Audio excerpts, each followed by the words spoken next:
Yeah, I'll react to that, sure. Hey guys, I planned on getting an earlier start today to videos, and I failed miserably. My name's Connor. I gotta get started somewhere. History Matters new video, preemptive like, awesome channel. When I say I have reacted to over 100 of their videos, I'm not joking. I think I actually have. They were one of the very first channels and one of the common criticisms I get about the subjects, that I see this channel get is it's too biscuitin deep. But again, I say this every time. I think that's the beauty of it. I think for people like me, when subjects can get pretty intimidating, it's really helpful to just get a tiny, compact version of the subject, and then you feel more confident if you enjoy it to go into it. And I think there's no harm in that at all. So preemptive like, let's go. Original link, top of the description, Discord. Love to have you. Let's go. One of history's great feats of engineering. Connecting the Atlantic and the Pacific, the canal represented a major change in trade between East and... All right, start over. My sweatshirt was giving me trouble there. The Panama Canal is one of history's great feats of engineering. Connecting the Atlantic and the Pacific, the canal represented a major change in trade between East and West, saving time for many states and damaging the economies of others. Argentina. It was finished by the United States in 1914, and these lands in Panama around the canal were under US sovereignty until 1999, because in 1977 President Jimmy Carter had agreed to return it to Panama in return for exactly nothing. But given how useful controlling the canal was, especially during the Cold War, why did the United States do this? Why did the USA give up the Panama Canal for free? So, since Europeans had first discovered the New World, they had dreamed of building a canal straight through You exist now.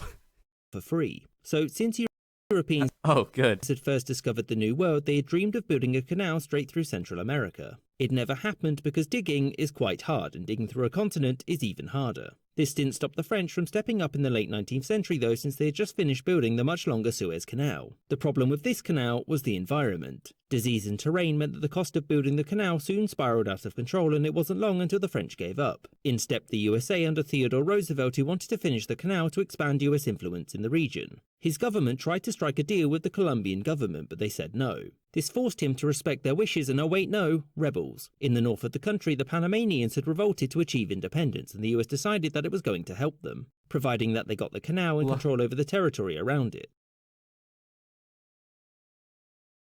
Okay.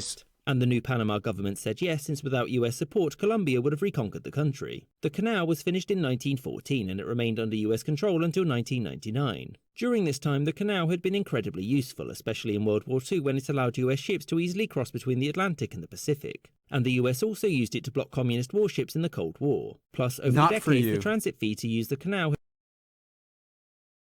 had made the US government lots of money. Yet, in 1977, after decades of negotiations, President Carter agreed to a phased handover of the canal zone back to Panama in return for nothing. So why? Well, there were several reasons. The first was diplomacy with the rest of the Americas. American control of the canal zone, particularly the military bases which were there to protect it, was seen as imperialist by most nations in Central and South America. That and the Suez Crisis from a couple of decades earlier had cemented the idea that the world's waterways should be neutral. Carter wanted to return the canal to Panama to assure the rest of the Americas that the United States was going to be a good neighbor, and to also make sure that they wouldn't make had cemented the idea that the world's waterways should be neutral. Carter wanted to return the canal to Panama to assure the rest of the Americas that the United States was going to be a good neighbor, and to also make sure that they wouldn't make friends with the USSR. Which brings us to point number 2, competition. Okay, so I was wondering what's the catch.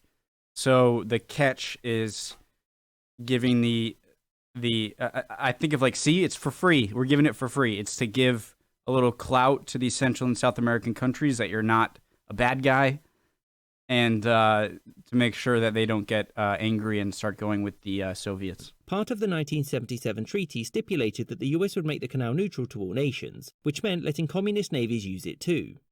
I'm reading that. So it turns out that keeping the canal is making us look bad, and we've decided to give it back to Panama because of how nice we are. As such, we promise to keep it neutral to all shipping, even those dirty commies can use it. And we'll literally spend the rest of this millennium handing the land over.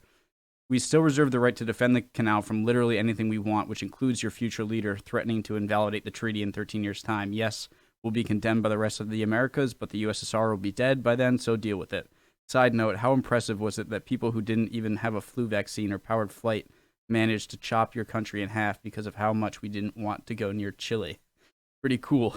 Anyway, you can have your land back and you're welcome. Signed, your magnanimous leaders, Omar Torrijos and Jimothy Carter.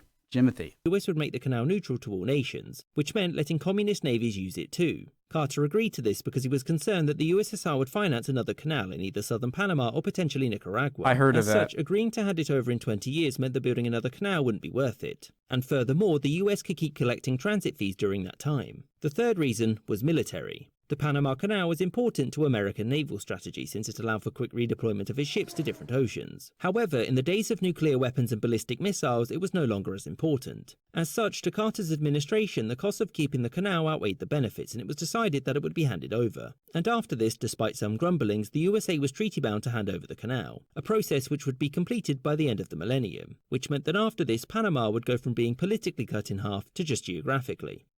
I hope And a giant asset. you enjoyed this episode, and thank you for watching. Thank you for making. Great as always. A few of the things in there I did know about, like the planned like second canal through Nicaragua so that there wouldn't be a monopoly in Panama. I also heard that they're trying to do something similar. I think Turkey is trying to do something similar in what is the strait? The one that goes through from the Black Sea to the Mediterranean, and create a second one because there's favorable land for it, so that they wouldn't have to abide by all of the international rules and treaties set up around it. What is that strait? Strait from Black Sea to Mediterranean. Turkish Straits. Okay. Awesome video as always. See you guys next time. I'm feeling better now. Back into it. More videos soon. Hope you're all doing well. If not, chin up. You'll be good soon. Don't worry. See ya.